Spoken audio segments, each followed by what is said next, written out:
Friends, welcome back to fitness Fridays. पिछले video में मैंने आपको बताया था जहां पे ट्रेनिंग डिस्कस करी थी कि 3 प्रिंसिपल्स आपको बताऊंगा जिससे कि आप एक इफेक्टिव ट्रेनिंग प्लान अपने लिए प्रिपेयर कर सकते हो। अगर आपने प्रीवियस वीडियो अभी तक नहीं देखा है, आपको आई बटन में लिंक मिल जाएगा, आप जाके रेफर कर सकते हो।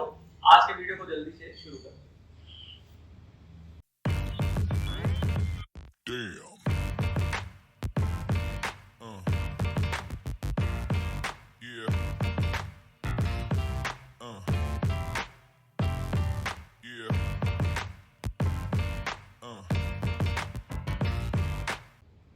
Welcome back guys. तीन प्रिंसिपल जिसके बारे में आपको बता रहा हूँ उनके नाम है, पहला प्रिंसिपल ऑफ स्पेसिफिसिटी, दूसरा है प्रिंसिपल ऑफ इंटेंसिटी और तीसरा है प्रिंसिपल ऑफ वॉल्यूम। क्या होता है ये जानते हैं। प्रिंसिपल ऑफ स्पेसिफिसिटी में हम ये स्पेसिफाई करते हैं जो भी पार्ट आप अपने लिए प्लान कर रहे हो, जैसे सपोज आप बाइसेप्स की ट्रेनिंग प्लान कर रहे हो तो आप अपने वर्कआउट में वो एक्सरसाइजेस रखोगे जिसमें प्राइमरी फोकस भी बाइसेप्स पे आता है और सेकेंडरी फोकस ही आपका बाइसेप्स पे आता है। अगर आप सपोज चेस्ट के साथ ट्राइसेप्स क्यों प्लान किया जाता है, क्योंकि जब आप चेस्ट की एक्सरसाइज परफॉर्म कर रहे होते हो तो सेकेंडरी मसल जो होती है वो ट्राइसेप्स की मसल होती है। आपने जब 4 एक्सरसाइज अपने चेस्ट शेड्यूल की कर ली तो इसमें क्या होता है कि आपका ट्राइसेप्स मसल एक्टिवेट हो गया। तो अगर आप 2 या 3 एक्सरसाइज अपने ट्राइसेप्स मसल की कर लोगे तो आपका वर्कआउट कंप्लीट हो जाएगा with equal intensity.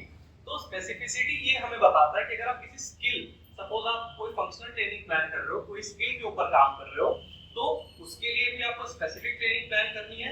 Muscle growth के लिए अगर किसी स्पेसिफिक बॉडी पार्ट के लिए ट्रेनिंग प्लान कर रहे हो तो उसके हिसाब से भी आपको अपनी ट्रेनिंग प्लान करनी है। स्पेसिफिसिटी में आपका जो प्लान होगा वो आपके गोल के साथ अलाइन होगा।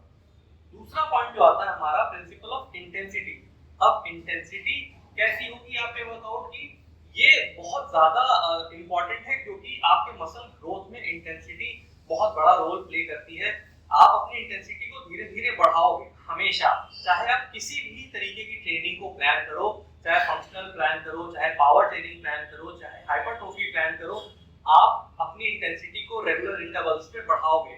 तो इंटेंसिटी जो है, प्रिंसिपल ऑफ इंटेंसिटी ये बोलता है कि आप अपनी इंटेंसिटी को set by set, work by work, day by day increase करिए, जिससे कि आपके मसल के अंदर जो माइक्रो टेयर है वो बढ़े, प्रोटीन सिंथेसिस बढ़े और मसल की ग्रोथ बढ़े। इसी तरह अगर कोई फंक्शनल ट्रेनिंग है, सपोज अगर आप योयो टेस्ट के लिए प्रिपेयर कर रहे हो, कोई क्रिकेटर हो आप, तो आपको भी डे 1 की इंटेंसिटी और आपके फाइनल डे ऑफ टेस्ट की इंटेंसिटी में अच्छा खासा गैप मेंटेन करना पड़ेगा। मतलब आपने कम से शुरू किया, एक लेवल तक आप पहुंचे और तभी जाके आप उस टेस्ट को क्वालिफाई कर पाओगे।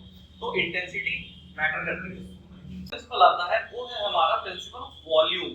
अब वॉल्यूम क्या होता है, देखिए आप कितने सेट्स परफॉर्म करोगे, कितने रेप्स परफॉर्म करोगे, ये सब कुछ जब आप प्लान करोगे ये आएगा आपके प्रिंसिपल ऑफ वॉल्यूम। वॉल्यूम जो है आपके मसल ग्रोथ के लिए सबसे क्रूशियल है। क्यों? क्योंकि जैसे जैसे आप इंटेंसिटी बढ़ाओगे आपके वॉल्यूम में भी डिफरेंस आएगा। आपके वेट, कितना वेट उठा रहे हो, आप कितने रेप्स परफॉर्म कर रहे हो, ये सब कुछ डायरेक्टली रिलेट होता है आपके वॉल्यूम प्रिंसिपल से। आपका वॉल्यूम जितना अच्छा होगा वो आपके मसल ग्रोथ को डायरेक्टली इंपैक्ट करेगा। अब एग्जांपल वाइज अगर आप हाइपरट्रोफी ट्रेनिंग की बात करो तो इसमें वॉल्यूम क्या होता है, आपका 10 रेप, 12 रेप या 10 से 15 रेप। लेकिन अगर आप स्ट्रेंथ ट्रेनिंग की बात करते हो तो यहाँ पे वॉल्यूम क्या है आपका 6 रेप, 8 रेप। मतलब आपका कंप्लीटली डायरेक्ट जो है फोकस होता है आपके प्रिंसिपल ऑफ वॉल्यूम से, आपके मसल, आपके स्ट्रेंथ, आपके एंड्योरेंस, आपके पावर, इन सब के ग्रोथ में। तो ये 3 प्रिंसिपल जो हो गए हमारे, principle of specificity, principle of intensity and principle of volume, ये मैंने आपको एक्सप्लेन किया। अब बात करते हैं कि एक एग्जांपल आपको देना चाहूंगा। अगर आप इन तीनों को मिक्स करके कोई प्लान अपने लिए बनाना चाहते हो, तो सपोज अगर आप हाइपरट्रोफी का प्लान कर रहे हो तो आपकी स्पेसिफिसिटी क्या हो जाएगी, आप जिस भी मसल ग्रुप को टारगेट करने वाले हो उस मसल ग्रुप के अकॉर्डिंग ही आप अपने वर्कआउट को प्लान करोगे। दूसरा हो गया हमारा प्रिंसिपल ऑफ इंटेंसिटी।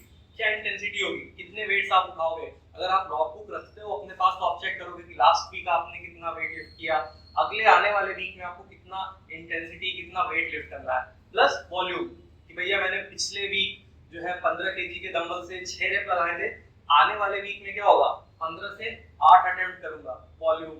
इस तरीके से आप अपनी हाइपरट्रोफी प्लान कर सकते हो। सपोज आप अपने एंड्योरेंस, कार्डियोवैस्कुलर एंड्योरेंस के ऊपर काम करना चाहते हो तो यहाँ पे स्पेसिफिसिटी क्या हो जाएगी, कोई एक exercise, suppose riding a bicycle, आप बाइसिकल चलाने वाले हो, यहाँ पे आपकी स्पेसिफिसिटी हुई बाइसिकल।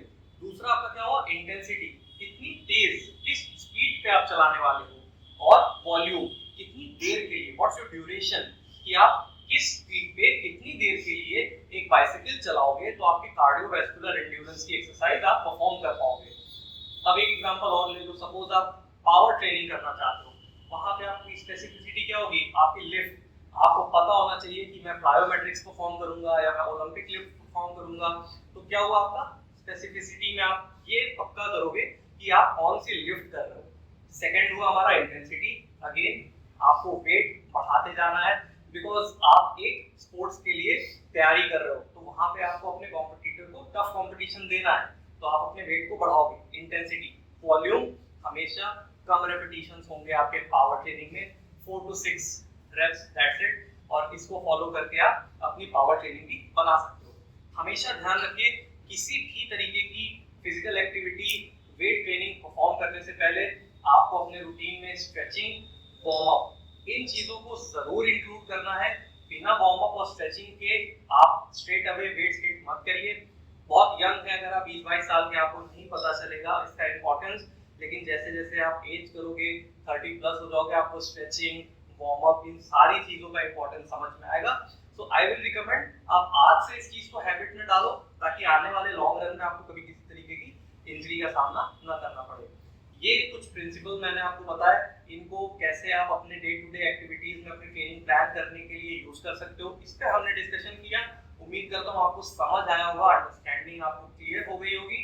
जल्दी मिलते हैं अगले वीडियो में, तब तक के लिए टेक केयर।